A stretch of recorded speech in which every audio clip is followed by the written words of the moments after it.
Now, one of the most important things when it comes down to editing video, obviously how good you edit, how quality the video you're making, super important, but right up there for your own quality of life is editing faster, because the faster you get your editing done, the more time you can spend doing things that you enjoy, playing video games, spending time with your kids, or perhaps this is even your full-time job. Time equals money. And the little trick to saving a ton of time here in DaVinci Resolve is bing, right there. We're going to be talking about the favorites section. Now, as a quick example at the start here of what you would use a favorite section for, let's say right here, I want to add a push transition between these two clips. Well, normally I'd have to come over here and I'd either have to search for it, boom, boom, and there we go, it's right here, and I could drag it and drop it over, or I'd have to scroll down until I got to the one I wanted to, and then drag it and drop it over here to go ahead and have that push transition.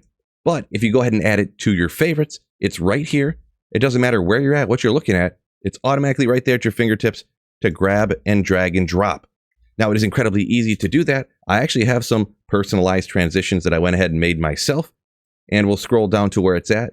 All you have to do is, once you're in here, just go ahead and find what you want to go add your favorites and click the star over on the right and go ahead and watch. Boom, it's added there exactly. This is another personalized or customized transition that I use all the time. Super simple, super basic, but I use it literally all of the time. And it doesn't just have to be transitions. Let's go ahead over to Open Effects. Gaussian blur I use all the time. Let's add it to favorites. Drop shadows. I add those all the time to kind of make different pictures and text pop. Let's add that all the time. Vignettes I add to when I'm making thumbnails or different things like that.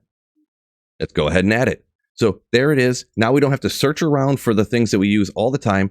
They're saved over in the favorites. Now, I did mention that I have personalized custom transitions. If you want to see exactly how to make those and go ahead and save those into your video transitions library, go ahead and click this video right here.